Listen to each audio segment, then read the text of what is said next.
రైతులపై కాంగ్రెస్ సర్కార్ విధానాలకు వ్యతిరేకంగా తెలంగాణ బీజేపీ దీక్షకు దిగుతోంది. రైతు దీక్ష పేరుతో ఇవాళ కేంద్ర మంత్రి బీజేపీ తెలంగాణ అధ్యక్షుడు కిషన్ రెడ్డి దీక్ష చేపట్టబోతున్నారు. సాయంత్రం 5 గంటల వరకు ఒక్కరోజు దీక్ష చేయబోతున్నారు కిషన్ రెడ్డి. ఇప్పటికే రైతు సత్యాగ్రహం పేరుతో జిల్లాలోని కలెక్టరేట్ల వద్ద ప్రభుత్వానికి వ్యతిరేకంగా బీజేపీ నిరసనలు చేపట్టింది.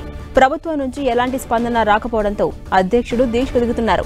ఎన్నికల ప్రచారంలో 2 లక్షల రుణమాఫీ చేస్తామని, కొత్తగా లోన్లు తీసుకోవాలని రైతులను రెచ్చగొట్టిన సీఎం రేవంత్ రెడ్డి ఇప్పుడెందుకు రుణమాఫీ అమలు చేయట్లేదని ప్రశ్నించారు. ఇక ఇదే అంశంపై మరింత సమాచారం మా ప్రతినిధి అజయ్ అందిస్తారు. అజయ్,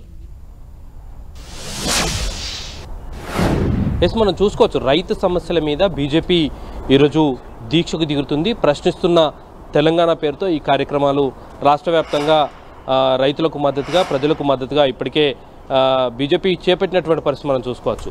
ఇటీవల రైతులకు వచ్చినటువంటి సమస్యలు ఏవైతే ఉన్నాయో వాటన్నిటిపైన రాష్ట్ర వ్యాప్తంగా జిల్లా కలెక్టరేట్ల వద్ద దీక్షలకు దిగి నిరసనలు చేపట్టిన, రైతు సత్యాగ్రహం పేరుతోటి నిరసనలు చేసినా కూడా ప్రభుత్వం నుండి ఎలాంటి స్పందన రాకపోవడంతో బీజేపీ రాష్ట్ర అధ్యక్షుడు కిషన్ రెడ్డి ఈరోజు పార్టీ కార్యాలయంలో దీక్షకు దిగుతున్నటువంటి పరిస్థితి కనబడుతుంది. ప్రధానంగా వారు 5 డిమాండ్స్ను ప్రభుత్వం ముందు పెడుతున్నటువంటి పరిస్థితి కనబడుతుంది. ఈ 5 డిమాండ్స్ను వెంటనే నెరవేర్చాలి, రైతుల సమస్యలను పరిష్కరించాలన్న ఒక లక్ష్యంతో వారు బీజేపీ కార్యాలయంలో దీక్షకు దిగుతున్నటువంటి పరిస్థితి మనం చూసుకోవచ్చు. అయితే మనం ప్రధానంగా డిమాండ్స్ విషయానికి వస్తే 15,000 రైతు భరోసా అందించాలి. ఏదైతే ఎలక్షన్స్ 6 గ్యారంటీల్లో ఇచ్చినటువంటి హామీ ఏదైతే ఉందో 15,000 రూపాయలు రైతు భరోసా కింద ప్రతి ఏడు ఇస్తామంటూ ప్రకటించినటువంటి పరిస్థితి ఉందో అది రైతు బంధు పేరు మీదనే ఇప్పటికీ ఇంకా అమలవుతున్నటువంటి పరిస్థితి కనబడుతుంది. వాటిని పెంచి 15,000కు పెంచి రైతు భరోసా అందించాలి, మేనిఫెస్టోను అమలు చేయాలనే డిమాండ్ను తెరపైకి తీసుకొచ్చినటువంటి పరిస్థితి కనబడుతుంది. అదేవిధంగా